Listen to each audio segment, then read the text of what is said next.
देवर्षि नारद कहते थे मेरी माता ब्राह्मण के यहाँ दासी थी। गांव में एक पंडित जी रहते थे, देवता ब्राह्मण देवता रहते थे, उनके यहाँ उन्होंने कहा मेरी माँ दासी थी, मैं दासी का पुत्र हूँ।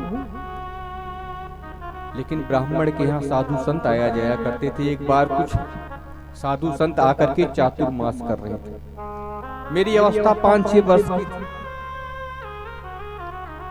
अपनी माँ के साथ मैं भी उस पंडित जी के यहाँ जाता, और पंडित जी के यहाँ जाता तो पंडित जी की सेवा में मैं भी दूर से लगा रहता, क्योंकि मैं चतुर्वर्ण का पुत्र, दासी का पुत्र था। मेरी माता वहाँ सेवा करती, और वहाँ जो साधु संत आए थे वो लोग क्या करते कि हमको देखकर कोई उनको दया आ जाती तो प्रसाद लेते और पा देते, और हमारे लिए अपने पत्तल में बहुत कुछ छोड़ देते, और हमको भी साधु संतों की जूठन प्रसादी खाने का अवसर मिलता। उनकी जूठन प्रसादी खाने से ही, शीत प्रसादी खाने से क्या हो गया कि मेरे जीवन का जो कलमश था, पाप था, वो धुल गया। 4 महीना जब बीता, वो साधु संत ब्राह्मण के यहाँ से चातुर्मास करके जाने लगे। वर्षा के 4 महीने में साधु संत चतुर्मास करते, एक जगह बैठ करके और वही उपासना करते। नहीं तो साधु संत रमते राम रहते हैं, आज यहाँ कल वहाँ, ऐसे भरना। लेकिन वर्षा के महीने में वो इकट्ठा होकर के वही कीर्तन सत्संग करते हैं। तो जब 4 महीना बीता, सब साधु संत वहां से जाने लगे, तो देवर्षि नारद कहते हैं कि मैं भी साधु संत के साथ जाने लगा। संतों ने कहा ऐसा नहीं, आपकी माँ को आप ही आधार। देखो, लोग धर्म की दुकान ठेकेदार भले बन जाएं, लेकिन सलिंग संन्यास का अधिकार क्षत्रिय को नहीं है। सलिंग संन्यास का अधिकार सिर्फ ब्राह्मण को। क्षत्रिय वानप्रस्थी हो सकता है, वन में जा सकता है, बड़े बड़े महाराज वन में गए, वानप्रस्थी हो गए, लेकिन सलिंग संन्यास का अधिकार सिर्फ ब्राह्मण को। लोग भले सनातन को गाली दें, ब्राह्मण को गाली दें, सनातन धर्म को गाली दें, लेकिन पीला पहन करके जाकर के धर्म के ठेकेदार बन जाए, लेकिन सन्यास का उनको अधिकार नहीं है।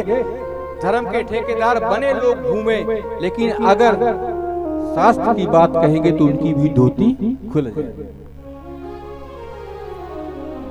ब्राह्मण का जीवन तप का जीवन है। आजकल लोग ब्राह्मण को सबसे ज्यादा गाली देते हैं, लेकिन नहीं, ब्राह्मण का जीवन तप का जीवन है। कोई गलती कोई दूसरा कर दे, जिसको 1 साल की सजा हो रही, ब्राह्मण अगर कोई गलती कर दे तो कहते हैं उसको उसका 10 गुना सजा ज्यादा। हम आप लोग साधारण व्यक्ति कमाए, उससे 10% दान करना चाहिए उनको, कम से कम 10%। लेकिन ब्राह्मण आयाचक, ब्राह्मण की श्रेष्ठ वृत्ति होती है, आयाचक की वृत्ति होती है। कहना कुछ नहीं, कर्म करना है, मिल जाए तो राम नाम, ना मिले तो जय सिया राम।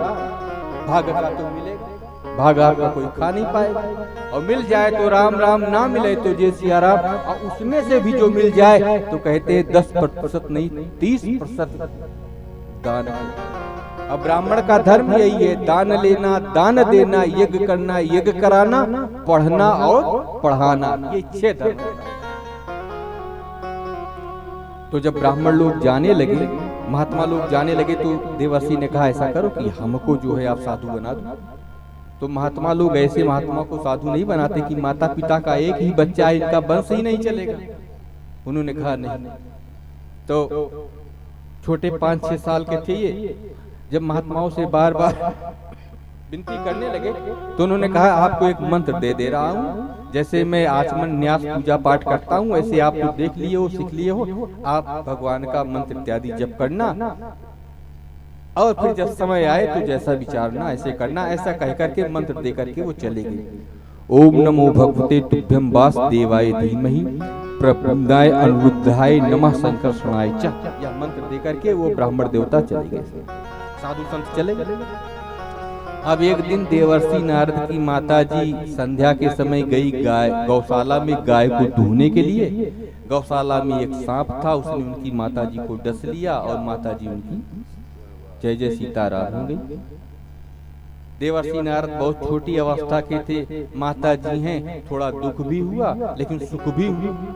माताजी तो हैं, ठीक है, इसलिए दुख हुआ, लेकिन सुख इसलिए हुआ कि दूसरे के यहाँ दासी हैं, शरीर में बल कब तक है।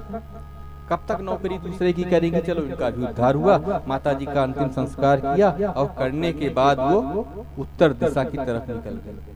एक गांव छोड़ा, शहर छोड़ा, देश छोड़ा, चलते चलते गए, एक सरोवर के तट पर पहुंचे।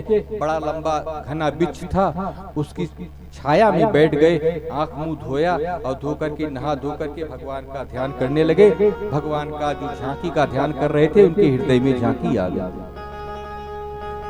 जब झांकी उनके हृदय में आ गई तो ध्यान करके आनंदित होने लगे। ठीक उसी समय क्या हो गया कि वो झांकी हृदय से उनके जो है ओझल हो गई। और जब झांकी उनके हृदय से ओझल हो गई, तब आंख खोल के देखा तो उनको नहीं समझ में आया।